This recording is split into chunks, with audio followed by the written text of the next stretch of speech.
Hello, everyone, and welcome back to this week's Power Rankings. It's been a big week. We saw no more undefeated team. We have two of the preseason favorites. They just keep losing, keep playing bad. Joss is on a crazy win streak. There's a lot of stuff to talk about. I'm back from my suspension, so here we are, ready for a What good were week. what, I even what got were the privilege of hosting. what were you suspended for? I don't even know at this point. Pablo just said, fuck you, you can't be on this week's episode. So, but I'm back, better than ever at the show. It's gonna be a lot better now that I'm here. So, Oh yeah, it was because it was so last second. no, I think it's just because you didn't like me and you're sick of me upstaging you. So Oh yeah, here of we are, staging. back into the rankings. This has been our craziest shift in rankings ever. I almost everyone changed positions, a lot of huge position changes, but we got to start it off with our bread and butter, who was the most shocking of the week. And this week, 3 weeks in a row, it was Joss. He was the most shocking. Insane. He's on a 3 game winning streak. He's not even just playing bad teams. He's beaten two of the preseason favorites and Pablo when he before he started tanking.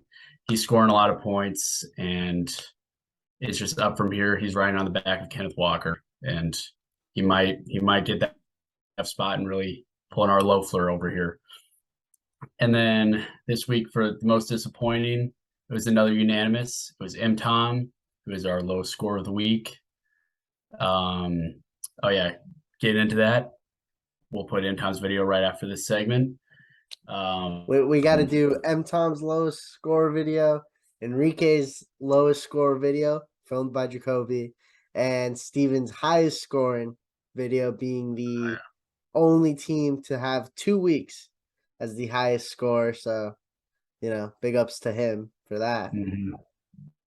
Yep, we'll throw those in.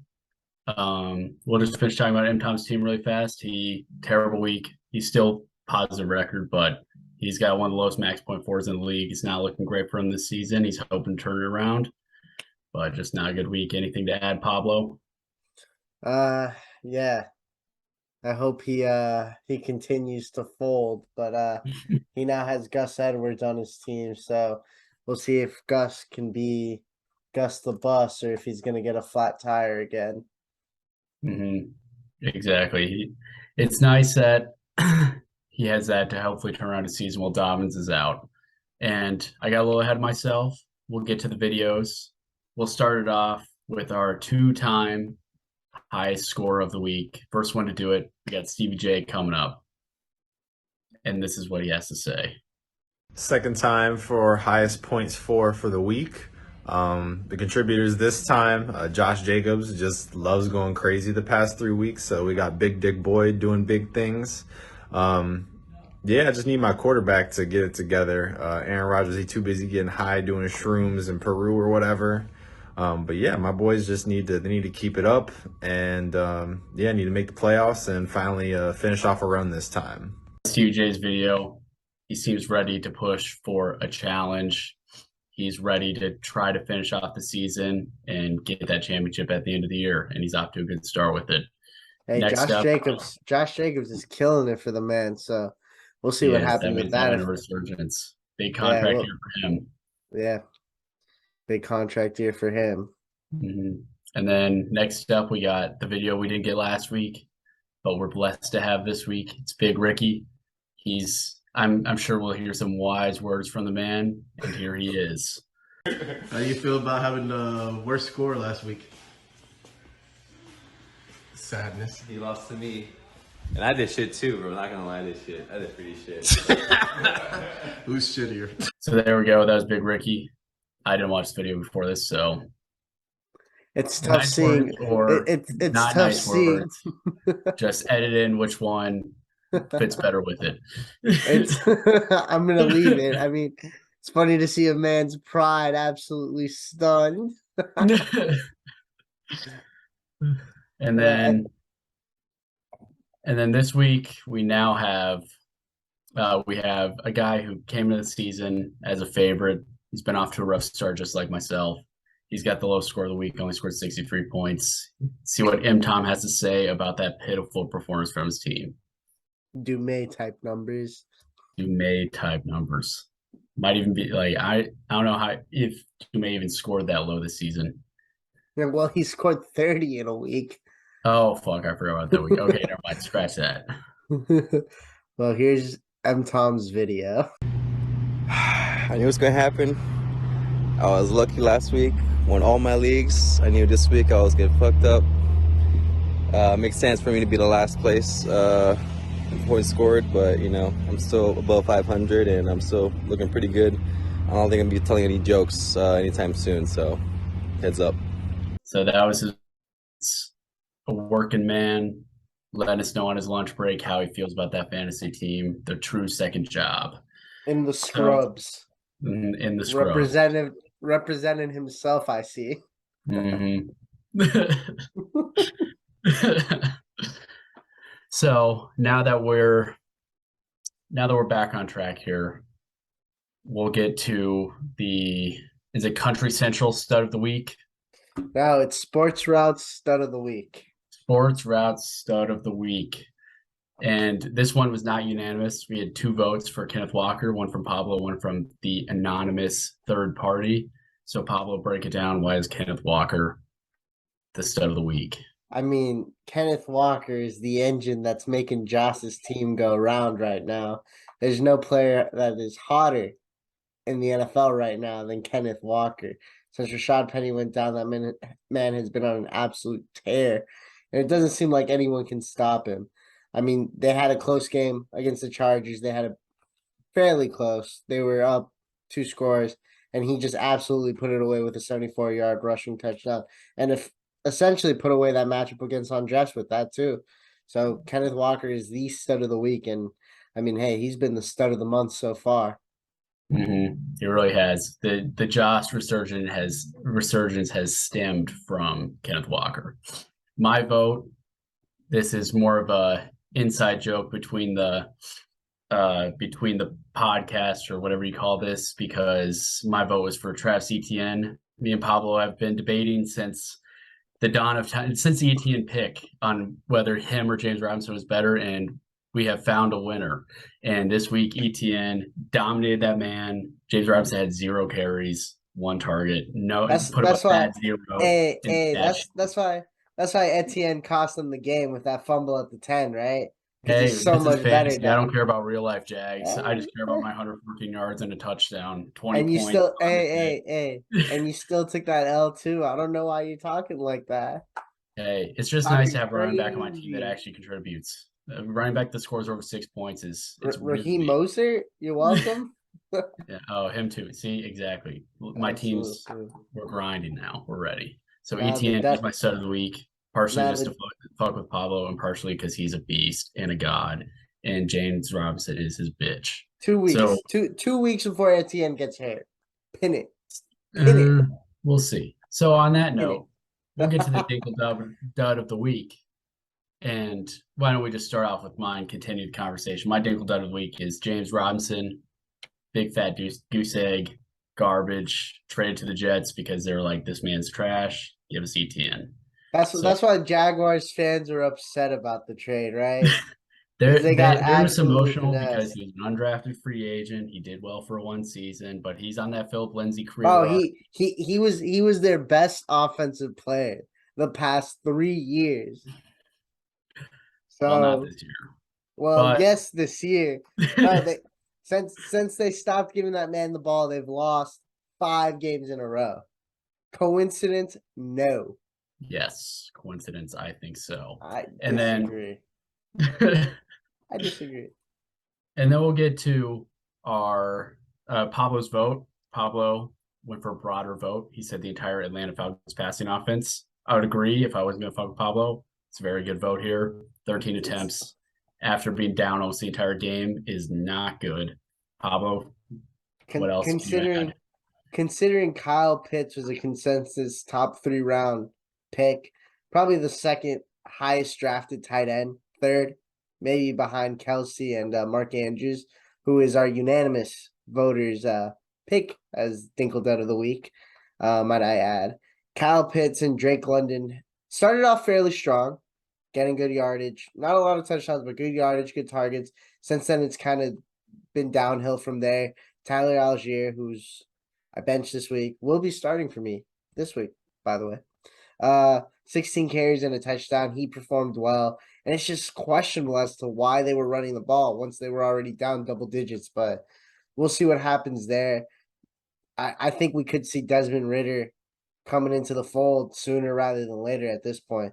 And it's not to say it's not to say Marcus Mariota's been bad, but I'm just getting the vibes that they're going to be taking one of Bryce Young or CJ Stroud early on. And it's the same thing with the Colts. It just seems like they're ready for something different. This is a good quarterback class. There's about 3 or 4 quarterbacks who could be studs. And so I could see the shift. I think Desmond Ridder does deserve a chance, though. The man's a winner. But Pitts, London, tough week. Yeah, bad week for them. Kyle Pitts got me a solid 2 points, while Juwan Johnson was on my bench, got me 17. So it's tough. It's tough. But, and then as Pablo alluded to, our anonymous pick was Mark Andrews for the week. The Ravens, they won 23-20, but a pretty bad offensive game for them, especially in the passing offense. A goose egg He had by one Andrews. carry for 4 yards that saved him from the goose egg. Wow. But he only had 2 targets, 0 receptions. I don't think they threw the ball that much, but pretty bad week for Mark Andrews and what else has been like a very dominant season for him. So he should probably bounce back, but it did not help Tom in his poor week. And then for the Country Central Clutch Player of the Week, we have a unanimous vote for Marquez Valdez-Scantling. He won the matchup for Dinkelberg. The Battle of the Bums this week was won by MVS. He carried Dinkelberg over Tommy in the Sunday Night Football game. He had 3 receptions. 3 receptions for 111 yards, which that's a pretty MVS game right there, but it got him 15 points, and that was plenty to give Tommy another L. And for the teams that we said wouldn't get over 2.5 wins, they're now at 5, like 3 weeks later. So clearly, you owe me $5, dog. Here. You owe me $5. Yeah, I do owe you $5. So I better see that in my Venmo. One day. One day. Oh God. But now we can get to the nice real portion. We'll get the entree. The entree, what you're all here for, a week with a lot of changes. It's a very important week in the power rankings. And I'll go ahead and start us off. One of the only 2 people that did not change positions this week, and that is Dumais. He stays in the basement. Tommy, he thought he was going to be last, but he barely avoided it by 1 vote. So Dinkelberg this week, he's 2-5. He's 13th overall in the league standings. He ended up beating Tommy, as we said. He scored 108, which is pretty bad, but makes sense for a Battle of the Bums for him to score that many points and still be able to win. Benjamin and Zeke Elliott both had pretty good weeks for him, and Scantling had a good week for him. Dolchich is his big breakout player so far, though, a good young tight end that could help him fill a spot that's pretty vital in fantasy football. But other than that, Dinkelberg's still the basement, so that's where he's at right now. And then coming in, and just to add, Dumais is looking to trade Tyler Higbee and Paris Campbell. So there you go. Whoever's in the market, trying to get a little more draft capital, hopefully speed up that rebuild. That's what I was telling him. Coming in at number 13 is the man formerly known as the Bullfrog, currently known as Ricky Bob. And can we talk about that picture he sent yesterday? I really do want to know where he got that from. That man was visiting Spirit Halloween on his free time. Well, he should have been focused on fantasy football in his free time, because the man's roster is depleted, and it's the first time where it's really questionable what he's got. I mean, he still has Mike Evans. He still has Chris Godwin. He's got Kyler Murray, James Conner. I mean, his team's just struggling to put it together. And he would have won this matchup had Mike Evans just caught that 75-yard touchdown early in that game that he just uncharacteristically dropped. So Tommy's team, he's got no picks yet again, but he'll end up with some because somehow he does, and he's yet again looking at the bottom, and I hope he's getting that stand up ready because it'll be great. It will be great. I'm ready for some Tommy stand up. So this, and then coming in at number 12, we have my co-host Pablo. He's full on tank mode. I think second lowest score of the week. He scored 86. This is his lowest standings to date. He dropped 2 more places. He was 10 last week. James Robinson goose egg did not help his points total or his team outlook in the future. Oh, neither did the Romeo Dobbs goose egg. That's the one I'm more upset about. Yeah, the Romeo Dobbs goose egg wasn't good. He had a few bad drops, couple of missed throws by Aaron Rodgers, just excruciating to have anyone in the Packers offense at this point. George Pickens, though, looking like a good pickup for him, good trade for him. Chris Olave is looking really good too. Brian Robinson is getting a lot of carries, which is good. He's been a decent player, but but other than that, not much to look forward to for this team, right? In the very soon future, but next year he's got some picks. He should be a quick rebuild for him, but definitely taking this. Maybe should start thinking about some jokes too, just in case. Let's see how quickly my tank can happen with the guys on my bench. Because Jamari Gibbs would look real nice on my roster. I'll tell you that much. You would look nice. Coming in at number 11 is the league champ, a title that is feeling stretched out week by week. He beat me, and the difference between our matchup was Aaron Jones and Antonio Gibson, 2 players I traded to him. So I kind of wrote my own checks there, but it happens. His team still lacks something within the depth department. We're still waiting to see what's going to happen with Cam Akers. Reports said that he could still find his way back in Los Angeles, so we'll see what happens, which makes it weird considering James Robinson just got dealt for a 6th-round pick. Why hasn't a guy like Cam Akers been traded yet? He's not that great, but we'll see what happens with him. I think if he can land in a good spot, then Remy does pick up a nice piece that he desperately needs. Mm-hmm. Yeah, he moved up a couple spots. His team's definitely looking more improved from the absolute basement that we were predicting earlier in the year. But coming in at number 10, dropping 2 spots for number 8, we have Big Ricky. His team isn't bad, and he's got some solid pieces, but he's just been unlucky with matchups and other things. So he's 2-5, looking like a long shot for the playoffs. But there's still plenty of time left, so he could, who knows. But Najee playing really poorly this year, which is not good for him. But Joe Burrow put up 50 this week, which is crazy.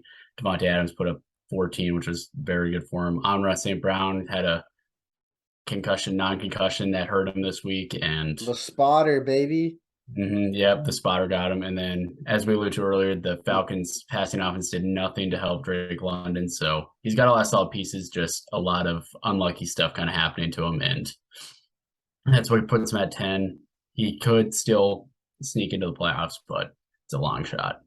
And he now has Clyde Edwards-Helaire and mixed with Najee Harris. It's not the greatest backfield, but it's better than what he had earlier in this year. Exactly.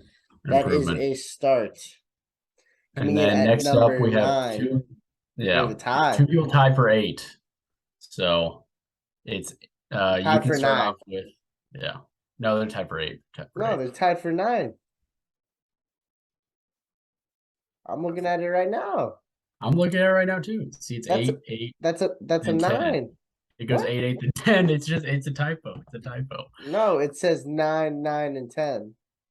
I know, but it should be 8, 8, and 10. No, the math is literally 9 and 9. Oh, they averaged out to 9. Okay, this is where. Okay. Their play is 8, 8, and 10. They're what? No, it doesn't say 8 anywhere. Well, it should be 8 here. No, it shouldn't. Yeah, I promise, Pablo. No, why'd you just say no? It's 9. Fuck you. But tied for 9. I will start us with what's the lower max PF in this situation? I'll start us off with Mr. M. Tom. Tough week. We already broke him down, so there's not much else to say.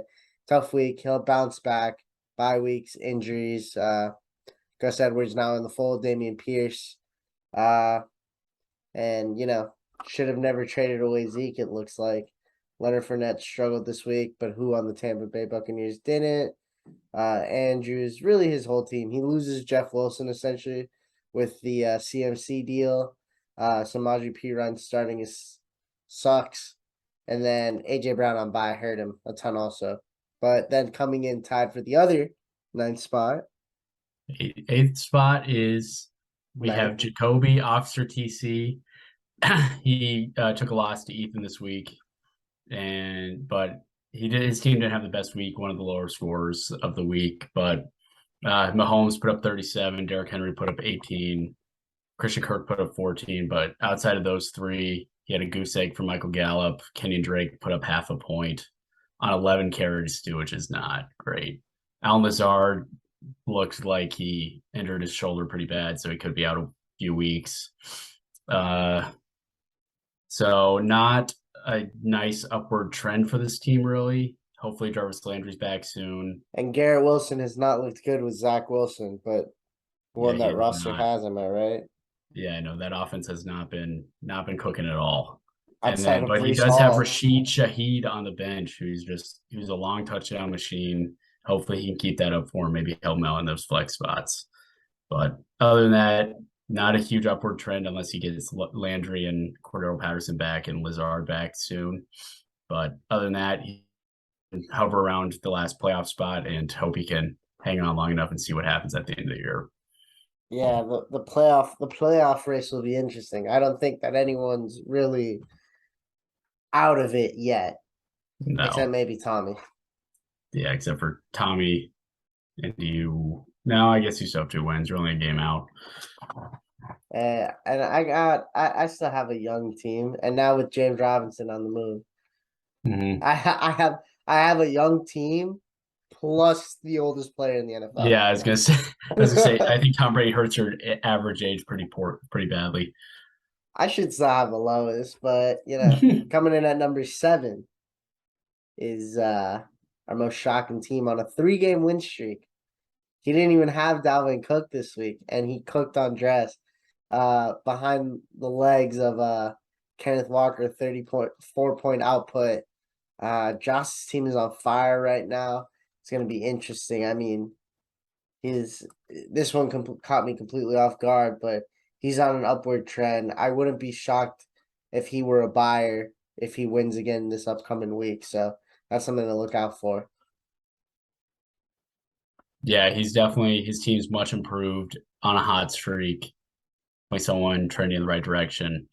Hit its nice, solid midseason piece of form, maybe grabs another solid flex player or something, makes his team solid enough to actually make a nice run forward in the playoffs. Coming in at number 6 is Jake, another tough loss. Puts him right there in the 3 and 4 range, where about 4 teams are at right now.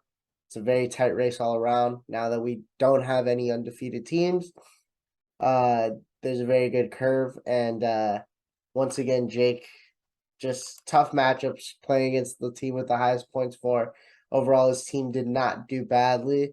This might be the first week where his running backs actually outperformed his receivers. So that's something positive at least. But hopefully we'll see what happens with your team down the line. I was reading something saying Justin Herbert's overrated and overpraised by Emmanuel Acco. So I don't disagree. He's looked bad the last 2 weeks, 2-3 weeks. So we'll see what's up. And people are saying, all Justin Herbert needs is weapons. Well, Keenan Allen, Austin Eckler, Mike Williams, Gerald Everett is not a lack of weapons like what Tua had last year or 2 years ago. So, hey, all I'm saying is Justin Herbert, Keenan Allen hasn't played for a while. Mike Williams injured early. Eckler in and out. He's going to miss a couple weeks. Yeah, Mike Williams. Mike Williams is going to miss a couple weeks now. Yeah, he's gonna miss, I think, like 3 or 4 at least. With So an ankle injury. So not looking good for him. Yeah. Nope. And then my team as a whole, a lot of injuries. Need some guys back healthy just to shore up the flex spots, but definitely a lot of underperforming for my receivers. A lot of them with bad QBs. And then coming in at number 5, we have the highest score of this week, Stevie J. Steven.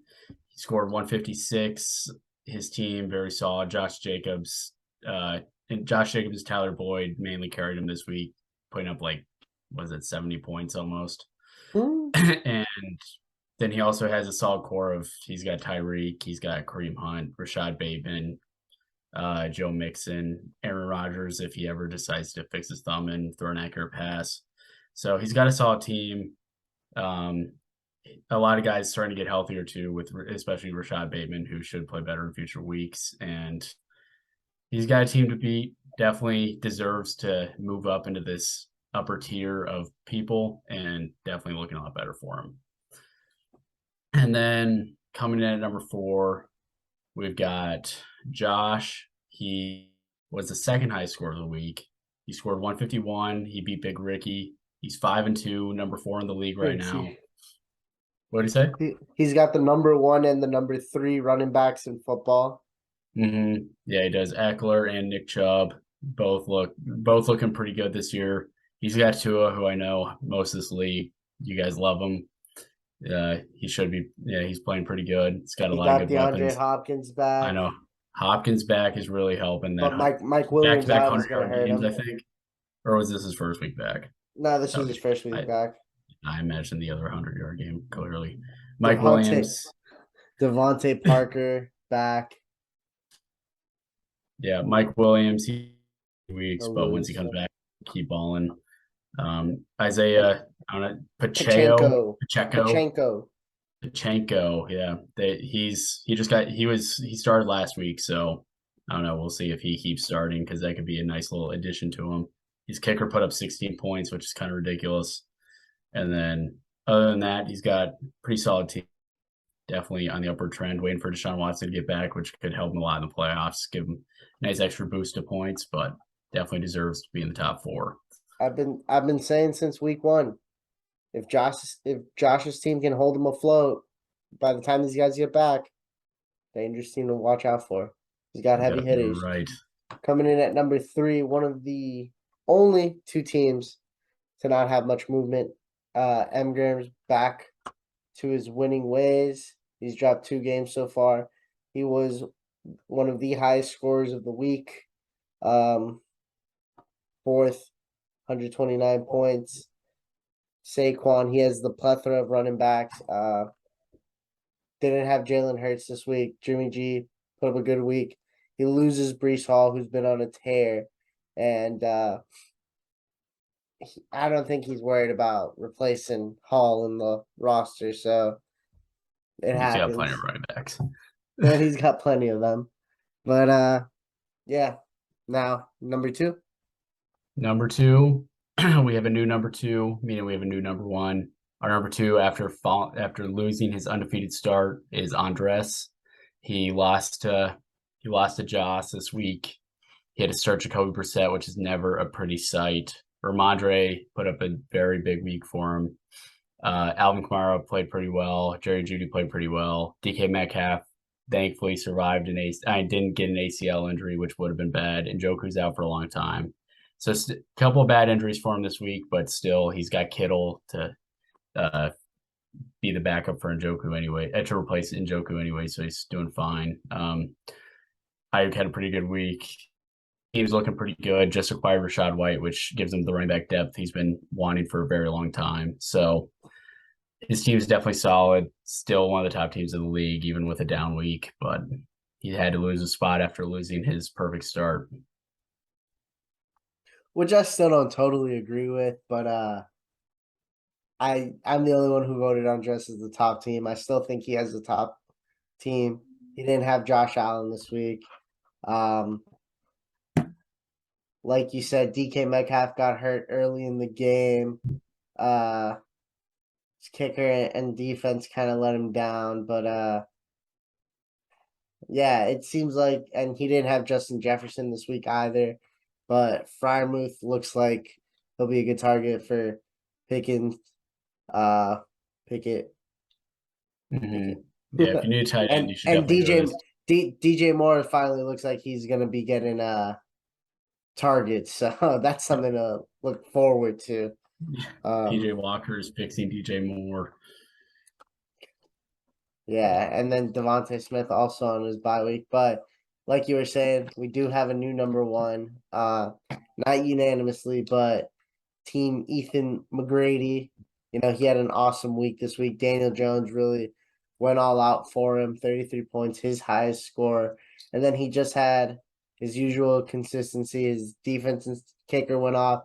And with the Christian McCaffrey deal, he's really the biggest winner in the league because not only does he have McCaffrey in that new system, he also had his backup in Foreman, who 15 carries for 118 yards and 2 catches for 27. He'll probably get a bulk of the work alongside Trevor Hubbard. So he's a big winner. He did not have Diggs, Cup, Devin Singletary, or Allen Robinson this week. So he was missing a lot of guys and was still able to pull it off. But he'll be really interesting. It'll be interesting to see if he'll ride with Daniel Jones with Russ on his bench or what he'll do. So we'll see what happens. Definitely strong team in the league. Survived a pretty bad bye week for him with a pretty easy win. So definitely a team to beat. So he's going to be dangerous come playoff time. Yeah. So there we go. There we go. Those are our rankings. Another wonderful week for me and Pablo of presenting these wonderful rankings to you. I'm not very good at closing things out, so I'm Jake. So you'd say you're not a very good finisher? That your words, not mine. Well, what would your girlfriend say? I'm Pablo. And we'll see you next time. We'll see you next time. Well, we're finally trying to figure out our production budget for next time. Exactly. After back-to-back down weeks, we'll be back up. Well, we have something in the works potentially. Yes, we do. The ideas are brewing. They're brewing. The ideas are brewing. All right. Well, thanks for tuning in. Tommy, figure it out. All right. Bye.